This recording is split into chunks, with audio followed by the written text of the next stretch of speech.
Hey there, welcome to Board Game Hot Takes, the podcast where we give our immediate reactions to the hottest board games just minutes after playing them. My name's Tim. And I'm Chris. This is Steve. And we're going to give our hot takes on the games that we just finished playing, Dwellings of Eldervale. But before we provide a description of the game we're playing today, remember that you can join into the conversation if you follow us on Twitter at BG_Hot Takes or on Facebook at Board Game Hot Takes for the latest conversations about the games we're playing. And please rate us or review us on Apple Podcasts or wherever you listen to us to help more people find the show. Now, let's jump into a description of the game. In Dwellings of Eldervale, you play as one of 16 unique fantasy races vying for control of a once-lost magical world. Players take turns placing one of their four types of figures, workers, warrior, wizard, or dragon, out onto one of the modular realm tiles on the board, take the related action or resource on that tile, and then if another player's figure is on that tile, start a combat. The player that wins a combat will move up a glory track and get the related reward, while the losing player will send their figures to the underworld and get a sword resource for each figure in that battle. Instead of placing a figure on the board, they can perform a regroup action, which will allow them to pull all of their figures back to their player board and use them to activate special actions on their tableau of adventure cards. But if a figure is in the underworld during a regroup, they're not able to activate an adventure card. Aside from gaining resources, there are a few special actions that can be taken when placing workers or sometimes when regrouping. One is to build dwellings, where you'll put a roof on one of the workers on a tile on the board, getting immediate and endgame points, and provide a combat bonus to adjacent spaces, but giving up one of your workers for the remainder of the game. Another is to summon additional figures, as each player only starts with 3 of their workers. Another important action is to go to the dungeon, where that player will reveal another realm tile and place it on the board, and can buy up to 2 adventure cards to build up their tableau, which may provide that player with any number of unique abilities. Aside from the other player figures, there will be monsters roaming around the tiles on the board, and players will have to combat them if they end a turn in a realm with a monster. Each player also manages a hand of magic cards that may provide them one-time immediate benefits, immediate points for completing an objective, or endgame points based on objectives. The game ends when one player has built 6 dwellings or when all of the realm tiles have been placed on the board. Endgame points are then calculated based on the number of dwellings and adventure cards that a player has achieved in an element and their location on an elemental track. The player with the most points is the winner and will reign over Eldervale. Dwellings of Eldervale was designed by Luke Laurie and published by Breaking Games. So let's get into the conversation. This is a big game. I just went on pretty long on that rules description. There's a few mechanisms going on here. Let's start with you, Steve. You've played this now a couple times. What's a mechanism that stands out to you, something that you find particularly interesting about Dwellings of Eldervale? I think the variable resource tokens when you send a worker to a territory are interesting. They're not totally unique. There are other games where there's a random stack of resource tokens, but there's a couple things that are particularly interesting about it in this case, I think. One is that some of the spots have multiple tokens, and you get to pick from a stack. But also that you need to pick up the good tokens when they're available, because they will be gone. By the end of the game, most of the tiles don't have tokens on them anymore. So those are dwindling resources. Even though there is a default resource still available on each tile, you can't use those to fill slots on your other cards. So that's an interesting mechanic. Yeah, I really love this. Grabbing resources is a fairly normal generic action. My favorite part, though, about those tiles, they could have made it so that you placed your worker out there and you just got a resource or got a couple of resources. But because you get these little tiles that you don't have to immediately convert into resources, one of the neat things is that as you build up the adventure cards in front of you, that tableau, there are spots where you can slot in these resource tiles. So you can basically fill in a slot and make that adventure card more valuable so that when you do a regroup and place one of your workers on that card, you get all of the resources that are indicated there, and you get to kind of pick what resources that those are because of the way you can slot them in. So it's a really fun way to not only pull adventure cards in to build up your tableau and kind of build your engine, but that you get to also upgrade your engine and control how it directs. I think that's really fascinating. I think that's one of the things when I was looking at this Kickstarter a year and a half ago, kind of saying, hey, there's a lot of mechanisms here that I'm familiar with. But that to me seemed really fascinating, really fun. And I think it works really well. I think it kind of met my expectation for what I was hoping to get out of the feeling of being able to choose how you build your engine and kind of upgrading it in that way. So I really like that too. Chris, what about you? And what's a mechanism here that you liked in the game? Well, first of all, I agree with everything you guys just said. Let me talk about two. Let me talk about one I do like and one that I like a little less. And I won't say don't like, because there's nothing in here really that I didn't like. But one thing is that I am generally not a huge fan of the expanding board, flipping over tiles to figure out, that's just, it's a mechanism I don't love, but I think it works here. I think it's pretty good. On the other hand, one thing that I really do like here is the way that the different mechanisms of the game interlock with each other. So there's a couple different ways you can deal with mechanisms, especially in a game where the factions are asymmetrical. And one, it seems, is that you can really go off in different directions, and you can provide a lot of opportunities for people to go. You can go this way and score your points, or you can go that way and score your points, and everybody can sort of take a different tack. Or you can have sort of one set of mechanisms, and it's just a question of who can do them best. This game is interesting in that it takes a bunch of mechanisms and interlocks them in a way that you can focus on one direction, or you can focus on another direction, but they all kind of come together again, in the sense that, like the elementals. So you have an elemental track, and the elemental track is going to get you victory points, but it also is going to give you opportunities on the board. And that's also going to interlock with the battle, the combat mechanism, and the different ways in which you might have a benefit or a detriment from where your dwellings are, which is largely going to be a function of elemental aspects. So there really is an opportunity to do a bunch of different things and have them all kind of work together in a way that seemed very cohesive to me. Oh, that's cool, Chris. I'm glad you found that they fit together well. I want to circle back to what you mentioned about the factions being asymmetric, because I mentioned briefly in the rules description that they are asymmetric, but I didn't explain how. So basically, when you are setting up the game, each player is randomly dealt one of the elements. There's 8 elements used in the game. For example, fire, water, air, earth, chaos, darkness, light, and order. I think those are the 8 elements. So you're given one of those, but with each element, there's 2 factions you can choose. So in the physical production of the game, when you're given the element, you're given a little kind of player tray that has all of your components of the matching color. The lid for the player tray is a double-sided board, like a cardboard player mat. And on each side is the art and the explanation for each of the factions. So for example, tonight I was given the wind faction, and I chose, I don't know, the avian faction or whatever. And then there's a different one. I forget what the 2 were here. Each of the factions in the game, each of the 16 factions, because there's 2 for each of the 8 elements, has 2 unique worker types. I mentioned that there are 4 worker types here, and the 4 worker types each have kind of unique placement rules and combat capabilities. But beyond that, each faction, 2 of the worker types have a unique ability with it. This is one of my favorite parts of the game. And that one, I just kind of stepping into the production area here, I love the picture that's painted with each of these factions. There's really cool artwork that dictates each of the 4 types of workers for each faction. To me, it's beautiful. It really brings me into this world and introduces me to these characters. But then it's really neat that the mechanism of those 2 unique characters in that faction tie into the theme really well and kind of tell you something about what that faction is all about. And it's really fun. But the asymmetry, like Chris was saying, it doesn't really push you into any specific focus as far as what your strategy is going to be during the game. They give you a couple little bonuses that are going to happen at different times, and you want to take advantage of them. But for the most part, you're just going to play the game optimally, try to take advantage of those asymmetric player powers when you can, but it doesn't force you into a specific direction. And I do like that as well. I don't really love when an asymmetric game tells you what you're going to do with your game, and then you have to do that if you're going to try to play the game in the best way. And I don't think this game does that too much. What do you guys think about the asymmetry and the player powers? Yeah, it's the asymmetry in this game. I actually really appreciate the way that it was done, because it wasn't oppressive. And I'm going to point for a second to another game that I love, Cthulhu Wars, where there is a tremendous amount of asymmetry, but there's so much asymmetry that if you don't know every other faction and what its capabilities are, you can really suffer, and you can lose a game because somebody else had a power you just weren't aware of. And it's complex enough that it's likely you're not going to know in great detail all the powers of the other factions.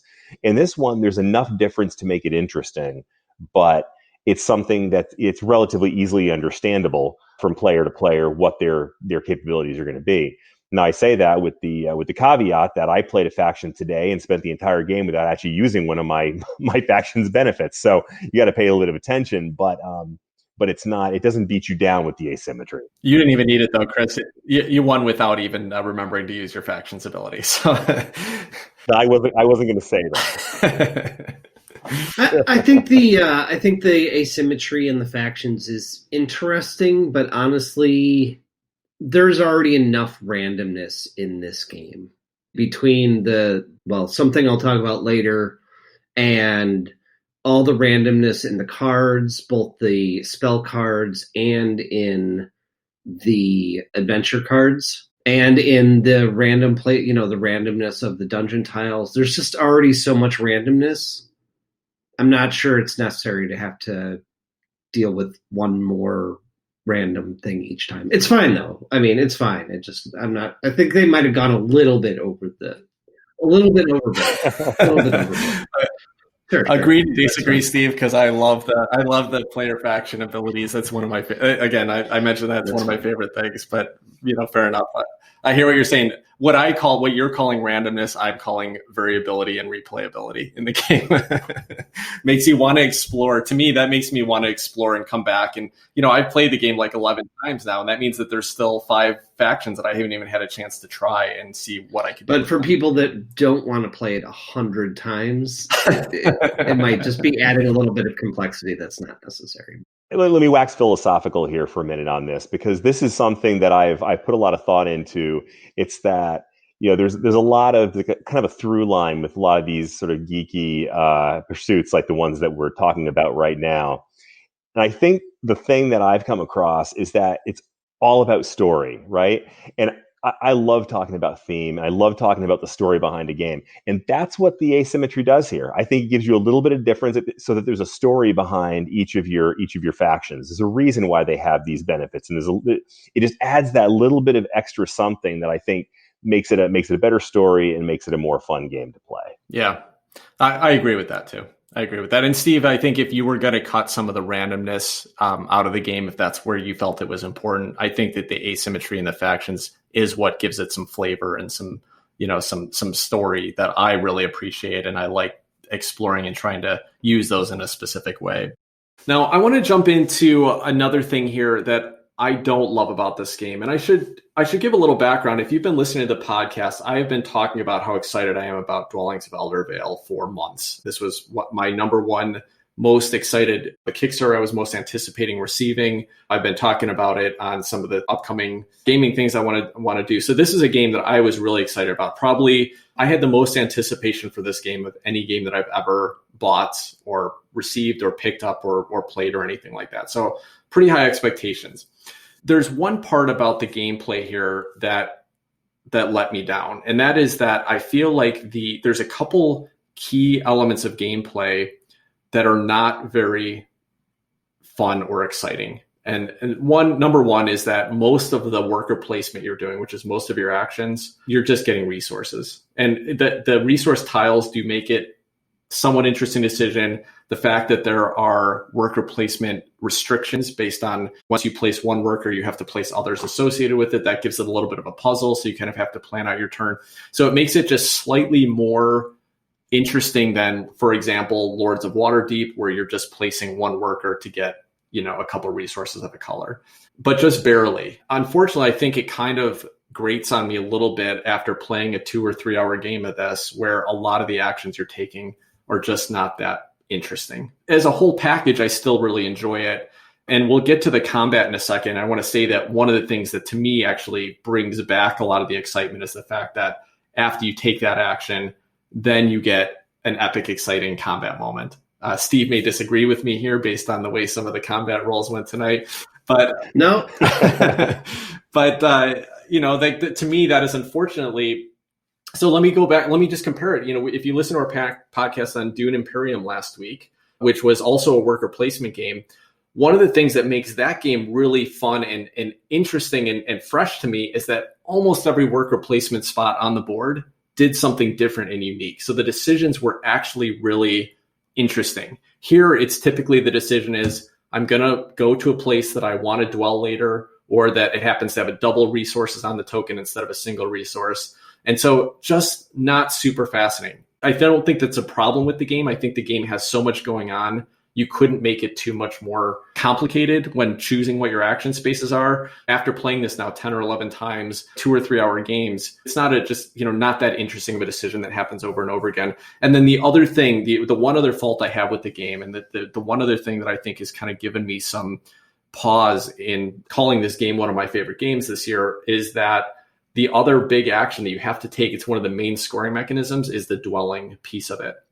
And I also think that that's an action that you have to take if you want to do well in this game. To get points, you have to do dwellings, because you move up the elemental tracks, it gives you combat bonuses, it gives you endgame points. But taking an action that gives up one of your workers and that's it, that is just not a fun action to take either. So it's unique in this game. It's interesting. We'll talk a little bit about this in the production, about what that is, what that's like in the physical production, but it's not an enjoyable experience.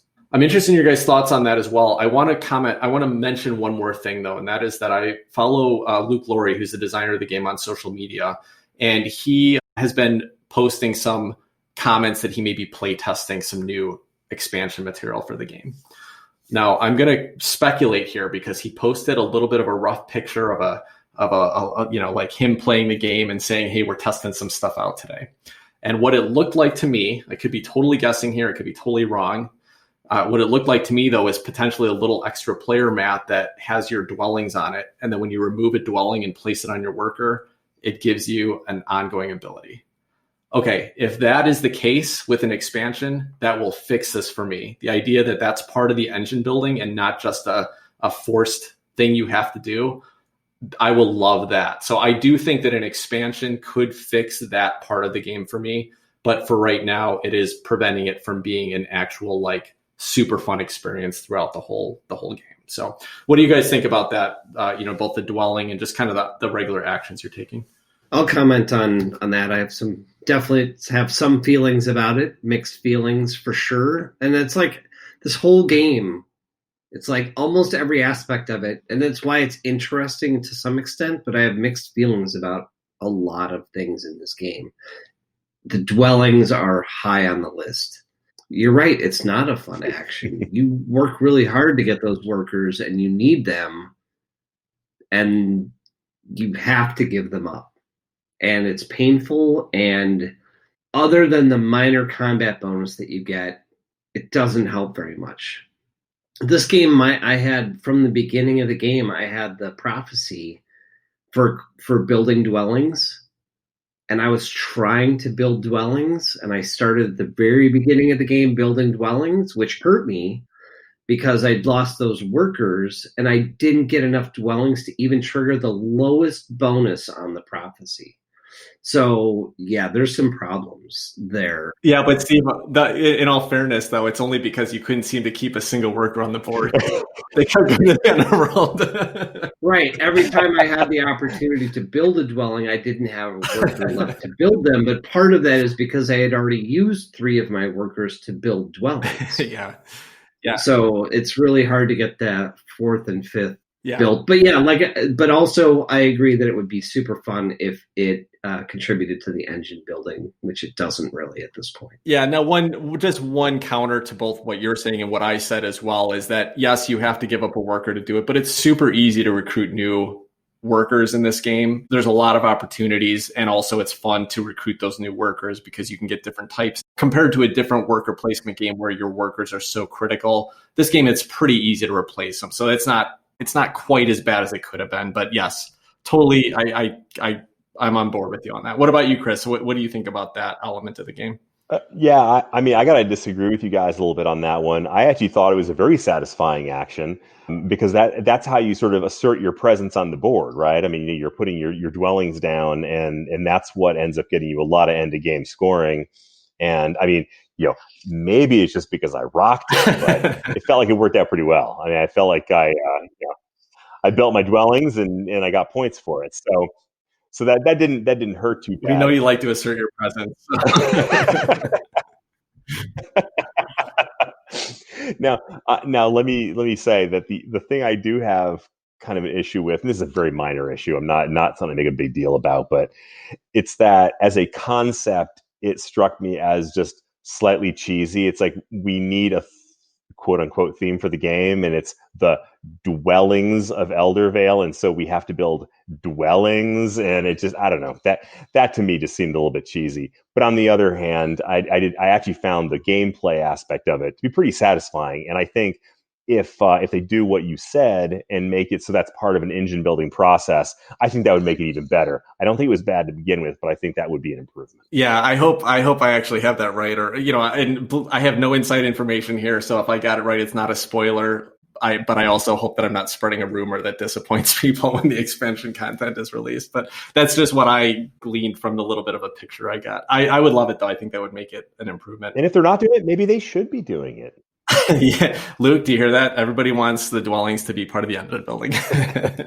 All right, so let's talk about the combat, because this is very much a Euro game. It's about resource gathering and resource management, and engine building, but there is some dice checking here. There's a lot of luck in what happens to you. So I want to hear what your guys' thoughts are on this. Steve, you did have a little bit of rough dice rolling tonight. What do you think about that element of this game and how it fits into what is otherwise a pretty standard Euro mechanism system? Yes, the dice were not my friend tonight, but I really like the combat system in this game. I think it's fun, and more importantly, it's easy. It's not complex. Yeah. There's enough complex stuff going on with you trying to remember which resources you need to buy what goods with what workers, assuming they don't die in combat, that the combat doesn't need to be complicated in this game. As much as I love the combat in Eclipse. Yeah, Eclipse. Love the combat in that game. It's complicated because it's a pretty major aspect of this game, where in this game, the mechanics of the combat can take a back seat a little bit, and the dice rolling gets to come out, and I love dice rolling. So I thought it was super fun.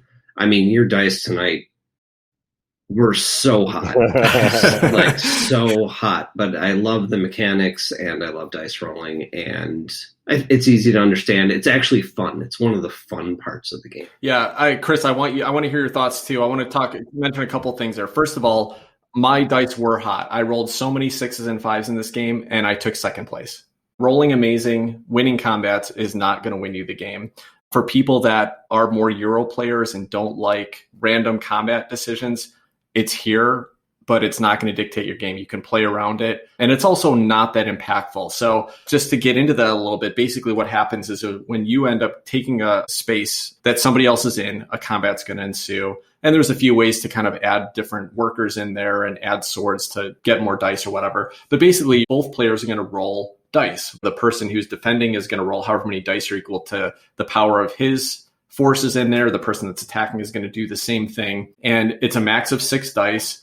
You roll them, and then whoever has the highest dice number is going to win the combat. If you're tied, if you both have 6s, for example, you look at the next highest dice number. And if one's a 4 and one's a 5, the person who's got the 6-5 beats the guy that has the 6-4. So as Steve mentioned, it's super simple. I mentioned this in our Cthulhu Wars episode. I also love easy combat. And I don't want to sit there for 15 minutes resolving every combat or waiting for other players to resolve that combat. Here, it happens immediately, but it's still exciting. You can still have a single worker in there against a monster and 2 dragons, and the worker can roll a 6 and the other guys can roll poorly. And it's fun. It's fun to see those epic events happen. But you have to be ready. You have to understand that that's happening. Now, if you lose a combat, your workers go to the underworld, you get some sword resources. So you do get a benefit. And also, if you just moved into that space before the combat initiated, you still get the benefits of that space. So the only thing that you're really losing by losing combat is the ability to withdraw your workers and put them on a tableau. So there is an impact there. We messed with Steve a lot tonight by going to combat, and when he lost, he couldn't dwell where he wanted to. So it can have an impact on your game. It's something you got to play around and that you have to, be working with. But to me, as a fairly heavy Euro player, I have no problem. In fact, it's probably one of the most fun parts of the game. Every time a combat happens, I can't wait to see what happens. And we had a lot of, cheer and yell moments for when a fun combat happened. So, Chris, what about you? What did you think of the combat here? I love the combat here, and I agree with everything you guys said. And just to compare it to a couple of other games that I love, I think it drew a lot. There was a really nice balance in the combat here. So comparing it on the one side to Eclipse, like Steve did. I mean, Eclipse, man, it takes 15 minutes to set up for a battle. You got to understand about 20 different dice, 5 different kinds. I mean, it gets a little bit crazy. And in the end, if you win or lose that battle, that can basically affect the entire rest of your game. And so you can feel pretty hopeless after losing a battle or two. And so I think that while I find that it is very exciting, it can also be a beatdown, because if you lose a battle, then it can really, really hurt you bad. Another one is Cthulhu Wars, where you can have, it's incredibly difficult to build yourself up for a battle that's going to have a significant outcome on the game. In this game, it is relatively simple in terms of the mechanism, and it is impactful in terms of what can happen in the game, but it is not immensely impactful. Let me put that a different way. It's that the combat here encourages player interaction. It's one of the primary ways that you interact. You can block other players. You can pretty significantly affect what they're doing. But at least to me, it felt more like I can nudge you into something rather than I can beat you down and put you out of the game. Yeah. And I think that makes for, if you're playing a 3 or 4 hour game, I think that makes for a lot more interest and a lot more fun interacting with each other than the other 2 games. Yeah, totally. I'd like to say that I don't think this game is designed to be a 4-hour game, even though that's how we play it. I think really, like, in person, after we've played it a few times, I think 3 to 4 players could do this in 2 hours pretty easily. 100%, Steve. I've played a 3-player game in person with a couple people that knew the game, and it's an 1.5 to 2 hour game. So it's about 30 to 45 minutes per player. Add in Chris in there, we add another hour or so. But, no, I'm kidding. No, I am kidding about that. I actually wanted to mention, Chris, that last week we were talking about Dune, and Adam made a comment about, you don't take as long as Chris does. Chris, I wanted to tell you that I feel like you've been really improving on your analysis paralysis and playing quick. So congratulations. Your first play of Dwellings of Eldervale, I take that all back. It definitely gave you a little bit of time to think about it and stuff like that. So I think that this game still leads to the possibility of trying to sit and think and make a lot of hard choices. But I agree that after you get to know it, it'll be easier. And playing it in person, where you kind of have everything right in front of you and don't have to scan around the board and see what's going on. Just the teach alone was over 30 minutes. And then, we had to have lost at least a half hour just on the interface, probably closer to an hour or so. Yeah, Danielle and I played this the other night, the 2 of us, and it was like an hour game. And so it's probably the 3 of us would play in about 2 hours, on a normal night. And so you're right, it's not a 3 or 4 hour game. It's a shorter than Eclipse game once you know the game. And thanks for the compliment, Dad. Shucks, I just want to make you proud. The one thing that I really do like about the game is the tableau building. I like that there's a lot of variety depending on which elements you're playing with and which random ones get picked that you're going against. Like, this was a 3-player game, so we had 5 elements in the game out of the 8. So we didn't even see 3 of the elements. So we played with those 5 elements, and that means that you get a different deck of adventure cards, which are the tableau building cards that you're going to see based on those elements. And then you only get, maybe we got 4 or 5 down in each of the decks. And the deck is maybe 20 cards deep. So there's a lot of variety in what can come up there. I love that. I love that every game I'm exploring that deck and seeing new cards that I've never seen before. And they're usually very fun. My one complaint about that is that you don't get to use them too many times. So, maybe you pick up 1 or 2 adventure cards early and get to activate them 3 or 4 or 5 times in the game. You get a couple that are late that you might get to activate once. So, it's a cool mechanism, but for being the most fun mechanism to me, it doesn't get used as much as I would like to in the game. I was really excited to see Chris's use of the Chromatic Dragon tonight. I think that's what it was called. But it was a tableau card I've seen before, but never expected someone to activate. Basically, if you have an orb on that card and you pull back regroup your dragon to the card, then you get one of every resource. And Chris got to activate it twice tonight, and that was cool. So there's some like really cool, strong cards you can pull out there, and they're really neat and they're beautiful. And so I really like that aspect of the game. Plus the fact that you can kind of slot in your tokens and upgrade them and change them to kind of meet what you're trying to do, what your objectives are in the game is pretty neat. It seemed like that was rushed, right? You mentioned it, but that is one of the most interesting parts of the game. It happens as you explore the dungeon, but you really don't get enough opportunity to use them, at least the way that we played it tonight. My last 2 dungeon actions, I didn't get any effect from the adventure cards that I acquired. And so not only was it a wasted turn, but it accelerated the game when I was in the rears, hoping that I would get a good adventure card or that I would get to use the adventure cards that I bought. One way to think about this from a mechanism perspective is that they do still give you movement up those elemental tracks, and there's still a multiplier at the end of the game. So like any good engine builder, later in the game, you're not going to get as much use out of the engine parts that you're buying. They're going to turn into points. And so that's what's happening here. But to me, it feels unsatisfactory that you get these beautiful, very cool cards that you don't get to activate. And although they are worth points, they aren't showing you that they're worth points. It's not as satisfactory as some like kind of the end game in an engine builder where you go from buying your engine parts to buying your points. That's what's happening here, but it doesn't feel as satisfactory. That's something I've kind of, after several plays, kind of learned to accept, like, okay, I'm going to buy that just so that I can move up the elemental track and get an extra multiplier there. And that's what I'm paying for. I'm not paying for the effect. But it hurts a little bit, especially on earlier plays, to say like, ooh, that's a really cool card, but I'll never get to use it. What a waste. It just feels kind of bad that you don't get to do that much. And that's just some inexperience on my part. I should have been buying some specifically to move up the elemental track, and instead I was trying to buy them to get the what's it called, the regroup effect, and then combined with losing all of my workers so that I didn't get to do the regroup, it was like a double whammy. But I also, some of that was on me for sure. All right, cool. Well, let's jump into the production of the game. I have played the game physically. I have a copy of it here. Chris and Steve so far have only played it on Tabletop Simulator, so I haven't seen the physical production, although they've seen a lot of pictures that I've provided for them. So we can talk about that. I want to clarify, though, for listeners that this game was released in 3 different editions. They're all beautiful editions. I'll start there. But if you get the basic edition, the monsters that are in the game, these big, huge monsters that are kind of stomping around the board that you have to fight, they're standees. They're cardboard standees in plastic clips.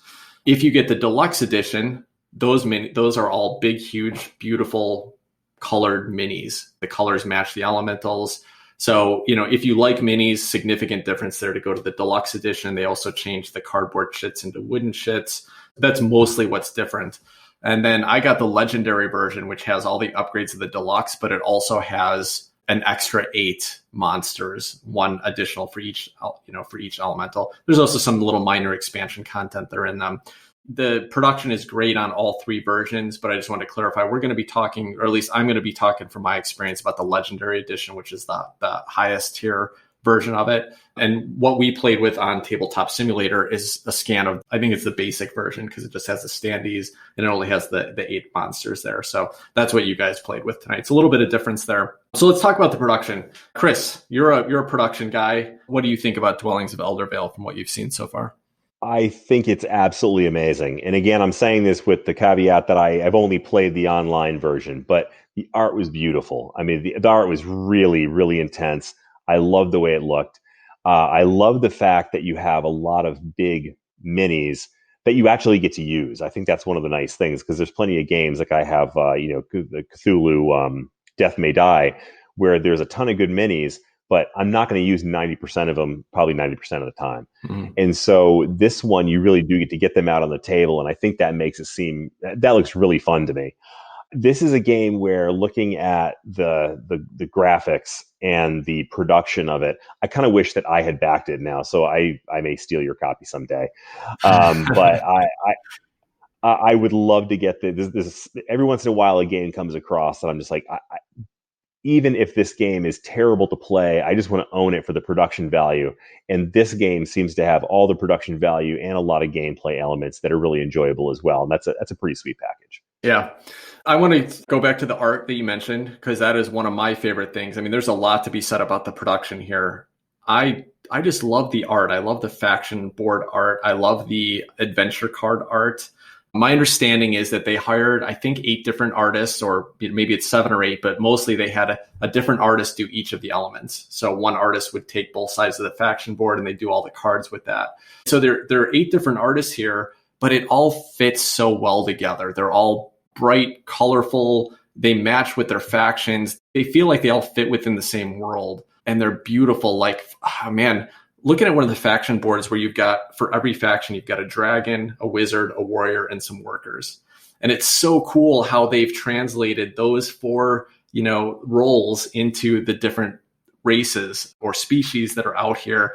You got to see the Cthulhu themed one in the Chaos faction, Chris, is amazing, because like they're all like Cthulhu looking beasts with big jaws and mouths, and they're so fun. I love not only the quality of the art, but just how these different artists manage to come together and put this vision that just works to create this world. It's one of my favorite parts about the production, and that's saying a lot considering that everything else with the production is really high quality.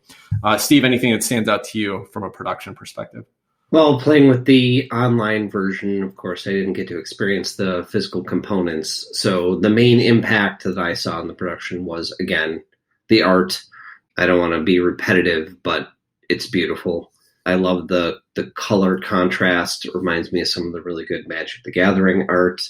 I would not have guessed it was done by 7 or 8 different artists. I thought they did tie it in really well together. Yeah. Instead of talking more about production, just for 1 second, because I don't think we mentioned it in the mechanics, I thought and think that the monsters were actually a really fun element of the mechanics. Yeah, we didn't talk about that. That's a good little bit of a sidebar, but I thought they were super fun. Yeah, I kind of explained it in the description, but basically if you place one of your workers or one of your characters into a location next to a monster, they move into your territory and it starts a combat. So you've got these big, huge monster minis they come up whenever a certain realm tiles get placed on the board.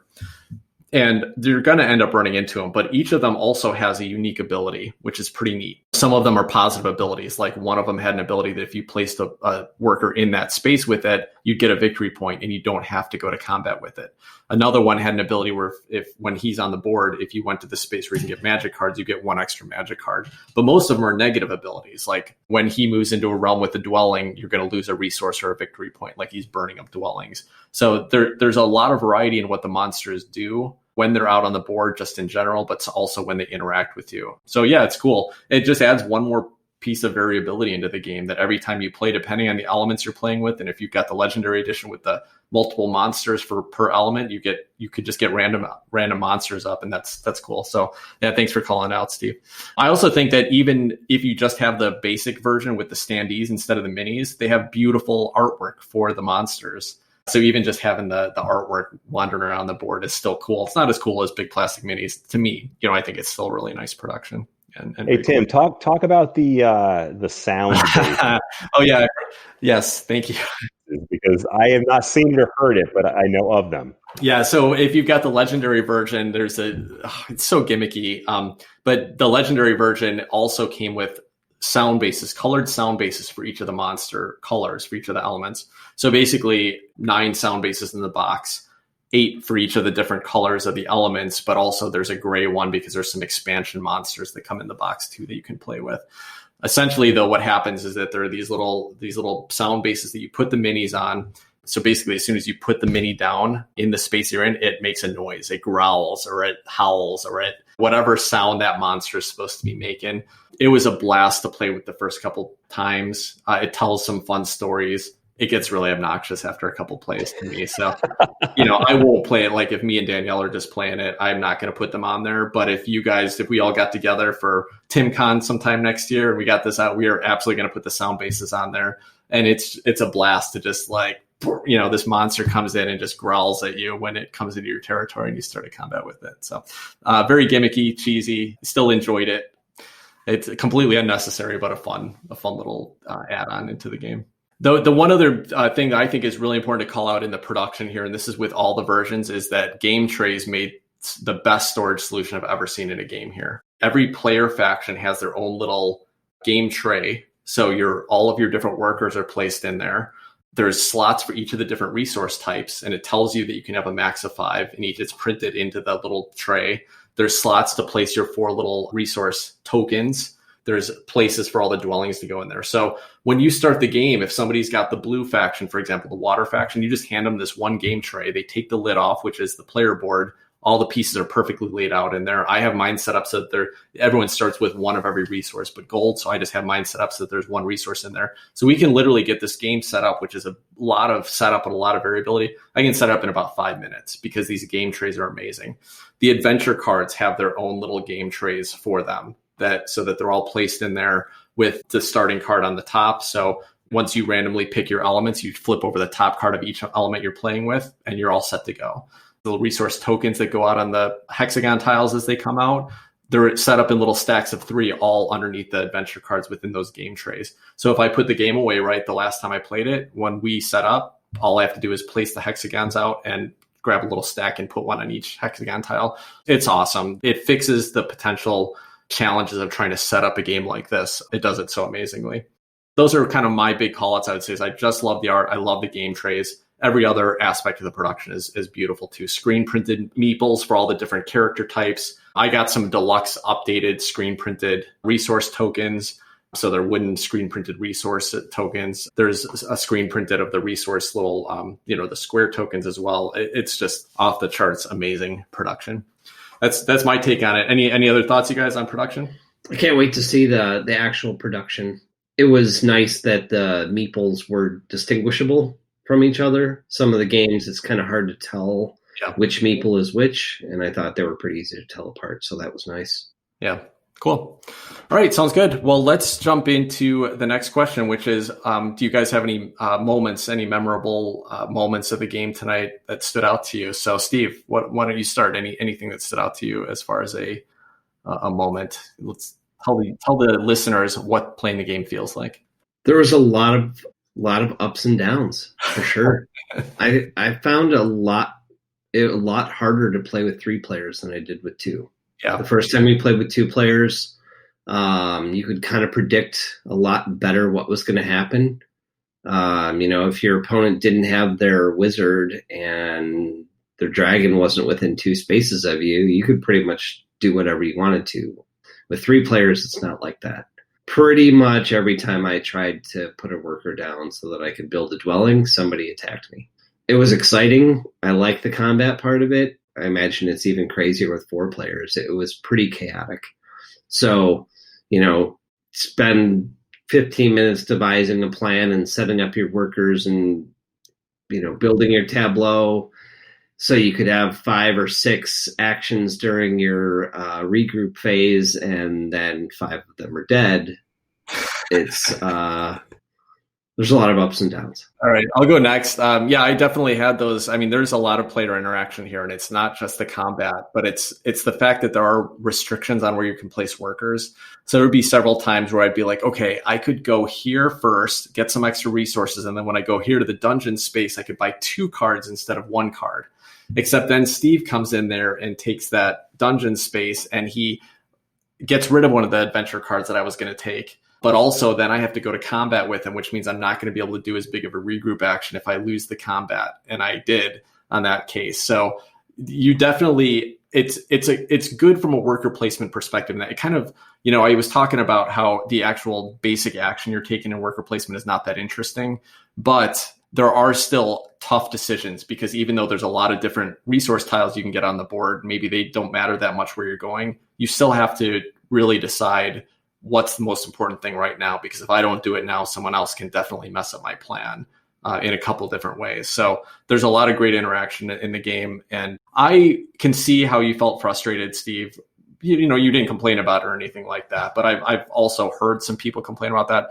To me, it's always been exciting. Even if I got shut down, it's always been a fun way to get interrupted in my gameplay. Someone can come in and try to mess with me or they can block me, but I still have a chance at taking the action I want to do. And the odds may not be with me, but I still have a chance at winning that combat and getting to do the big regroup action I have. And so it still results in big, like, oh, I still have a shot at this, right up until that last dice is rolled. And then the dopamine hit when you actually get that 6 and the other person has 4 5s. Yep.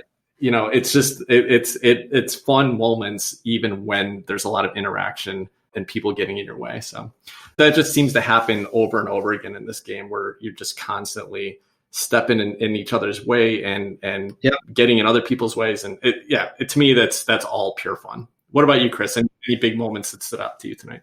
Yeah, it's got to be the combat, and not to be repetitive to what you guys were saying, but it really was the interaction during the combat phase of the game. And to me, a big yardstick of how good a game is, how much talking is there, how much smack talking is there, how much fun is it as we're going into combat or doing whatever interaction it is that we're having.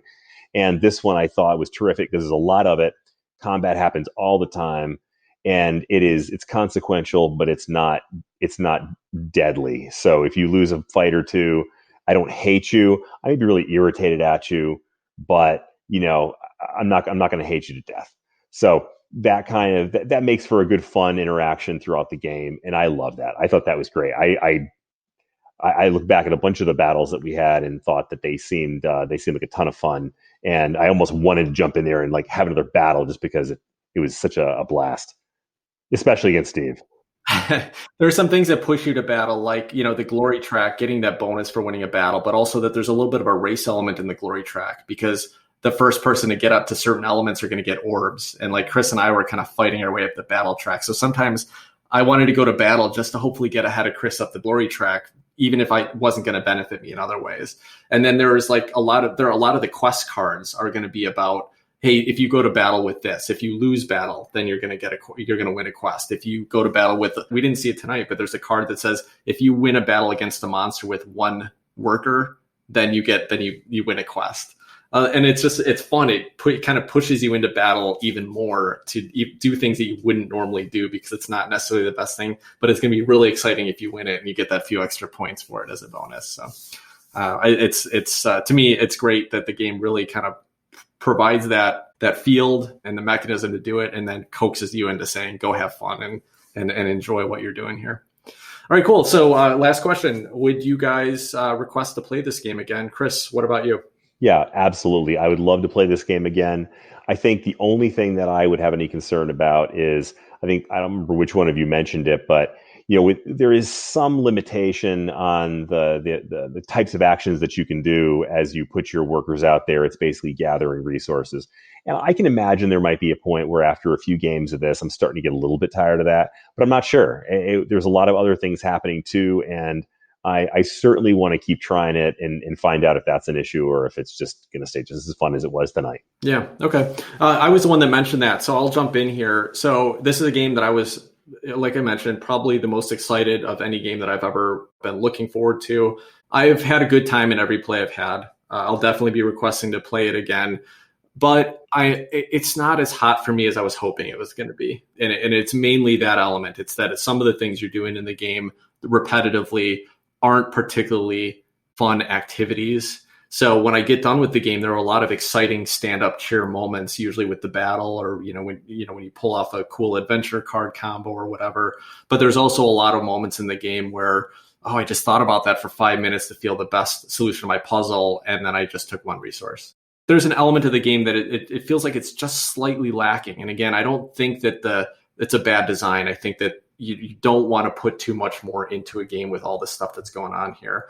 But I do think that an expansion with just a little bit of added engine building throughout the game, a little bit that kind of makes the general actions of the game more fun, would probably raise this in my esteem and make it something I'm even more excited to play.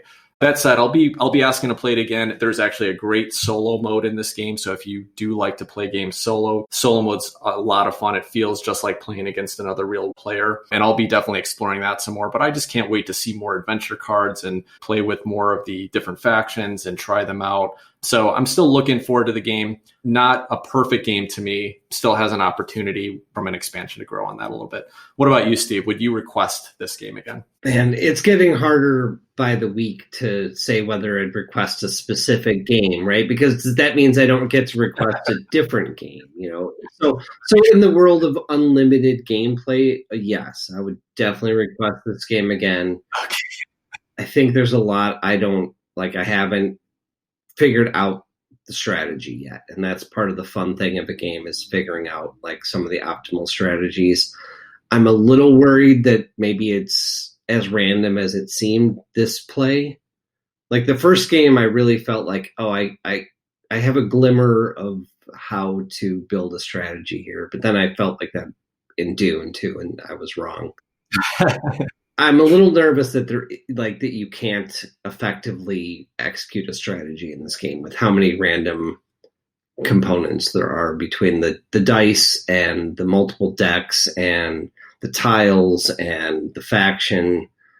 I don't know. I definitely want to play it again multiple times. I especially would love to play it in person for the experience. It probably won't be the next game that I request to play again. Okay. All right. Sounds good.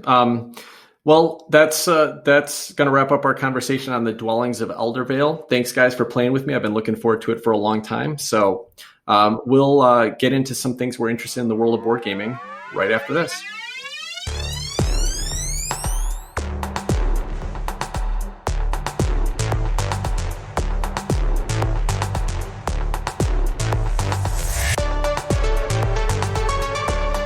All right, welcome back. So let's talk about some things that we're excited about in gaming this week. I have a couple pretty big things I want to talk about, but I want to give you guys a chance to, kind of set us up here. So Steve, anything that you're looking forward to this week in board gaming world? Playing hopefully another game or two of Parks. I mentioned last time that I had received Parks as a Christmas present, and we had played it on a previous podcast, and I had enjoyed it. It was my only play of it. I got to play it with Debbie with the physical production, and we both just had a blast. We really enjoyed it, so I'm looking forward to some more games of Parks, and that is mainly what I'm looking forward to in the near future. My daughter just requested Parks the other night, and so the three of us played it, and I love that. I just realized the other day that I think Parks is the only game that all five of the regular hosts of this podcast own a physical copy of. Wow. So that's saying, and because Jen just picked it up for her son for Christmas. Adam picked it up after our podcast because he enjoyed it. Chris, you had it first. Steve just got it for Christmas. And I picked it up, this summer. So now all five of us have it and all still seem to be enjoying it. Chris, did you get the expansion for it yet? Have you had a chance to play that yet? I did get it. I have not had a chance to play it yet, but I did get it. And I won't betray my own exciting news for the week, but yes. Awesome. Well, I'm looking forward to checking that out. I'm going to add it to my collection for sure as soon as I can get it. It doesn't seem like it's available easily right now, but I'm hoping pretty soon I'll be able to get it retail and pick that up as well. Let me jump in, Chris. I'll save your news next, but let me jump in. I got two things that I'm pretty excited about. I'll start with the lighter one. The first is that Adam just got the Kickstarter of the Anachrony Infinity Box this week. If you guys don't know what Anachrony is, it's a very heavy worker placement game based around time travel. The idea being that sometime in the future, there was a major event that happened and there were a few factions trying to build up their science resources to travel into the future and get out of this bad time. So you have to basically use workers to get into mech suits to go out and gather resources, but you can also send resources to yourself from the future. So basically, if you need to use a resource early in the game, you can just get it because you'd be like, I'll just tell my future self to send it back in time to me. The problem is that you then, when you get to the end of the game, which is in the future, then you have to be able to return that resource, or else you create like a negative schism or whatever, and it causes potentially negative effects for you in the future. It's rated like the top 50 number game of all time. So it's supposed to be a very excellent gameplay, very heavy. It's a game I've had my eyes on for a long time. But Adam just got the Infinity Box on it from Kickstarter, which was about a year ago. They put together this box that had all the content, the original game, a whole bunch of new expansions, big plastic minis for the mechs that you slot your workers into, looks like a beautiful production. The box is like twice the size of the Dwellings of Eldervale box. And Adam's like, man, I just feel overwhelmed with all these games I've been getting from Kickstarter. I'm going to sell this. So I just bought it from Adam. So I'm really excited to finally get to play Anachrony. It's a game I've had my eyes on for a couple of years. Looking forward to that. So that's number one. Number two, though, is the big news to me this week. If you guys are familiar with the game Slay the Spire, this is a digital game. It's essentially a digital deck building game. So it's never had a physical production. It was made for digital. It's essentially a very simple dungeon crawling game. Like a traditional deck builder, you start with a very basic set of cards in your deck, and then you go up and you face a monster. You'll draw 5 cards and you'll play them out and do damage to them and block from what they're going to attack and stuff like that. If you win that combat, then you get to add a card to your deck. So you're basically building up your deck over the course of this dungeon crawl campaign. If you ever lose against a monster, you lose the game and you're out. So basically, it's a win-loss condition, but if you win, you keep getting better. You get to add cards to your deck and make it stronger. There are opportunities to scrap cards out of your deck. There are artifacts you can get to kind of do more engine building, give you ongoing benefits. It's a super blast. I'm not a big digital gamer, but it's the one game that I just can't get enough of lately. It feels like a board game to me with a lot of elements that you normally couldn't do in a physical production. So let's go back to a couple months ago, episode 10. We did our Tapestry episode, but we also interviewed Gary Dworetsky, who is the creator of Imperium: The Contention, which is a game that's about to be delivered from Kickstarter. Chris and Adam both mentioned it as one of their top 5 most excited games to play on our recent episode. But Gary mentioned that night, he's like, guys, I'm really disappointed because I have some really exciting news. I'm about to sign a tabletop game deal on a major digital IP, but we didn't get the contract closed today, so I can't tell you about it yet. So Twitter blows up yesterday with the news that Slay the Spire has a new tabletop game, Slay the Spire, the board game. And I click on the link and it's from the company. That's Gary Dworetsky's company. Nice. So that's the IP that he was talking about. It's the one digital game that I'm super excited about. And he got the physical board game rights to it. So super excited for him. I think it's hilarious. I've been watching Twitter and people are like, oh, you could never turn Slay the Spire into a physical board game production. I think there's a lot of opportunity for a super fun campaign-based deck building experience here. It looks like it's going to be a co-op game from 1 to 4 players, so you could probably play it solo just like the digital port, but I could see a situation where they could set it up to make the monsters harder. You could play with multiple people. I don't know. I'm excited what he's going to do with it. I think there's a lot of potential there. I just can't wait.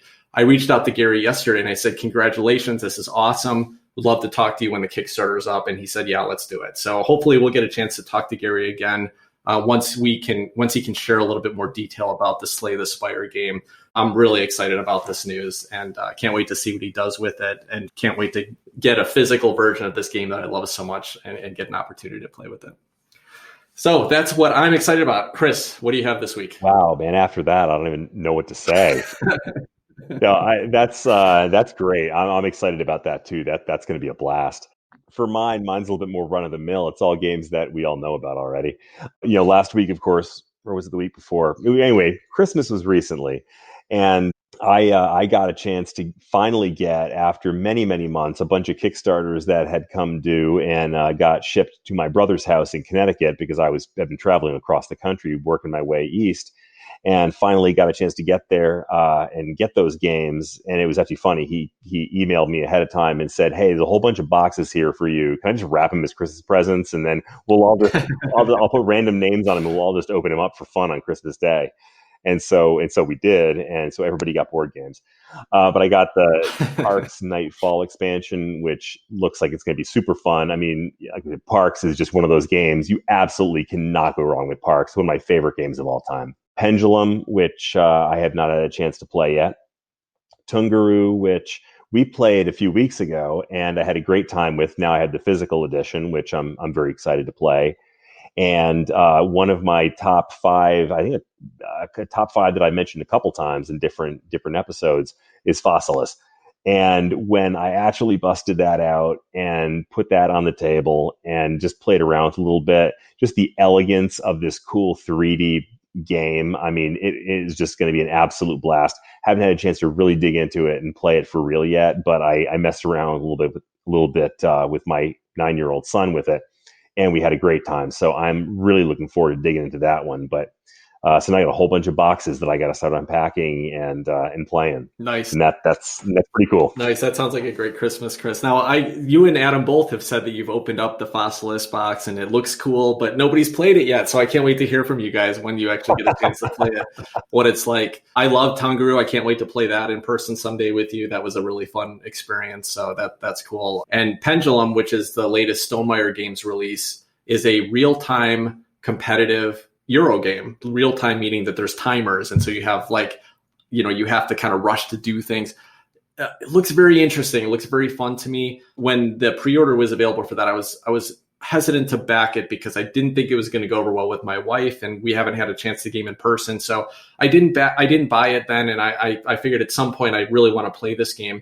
But recently there was a sale on it on Amazon, and I couldn't pass it up. So I have a copy of Pendulum at home as well, and I'm looking for it. I opened up the box. The production looks awesome, like every Stonemaier production does. I really like, what the components look like in the game board, and it just looks like a fun experience. So I'm excited to play that with you guys at some point as well. Unfortunately, I don't think that there's a version. You can play it on Tabletopia, but not the real-time version. Okay. You could play it without the timers. Like there's a kind of a turn-based version, but that doesn't look like as interesting of a game to me. So I want to get a chance to play when we can play it in person and play with the timers and see how that goes. So cool, Chris. Lots of stuff to explore there.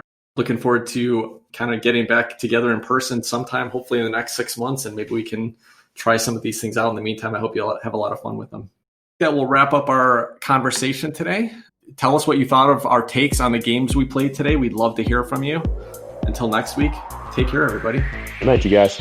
Bye.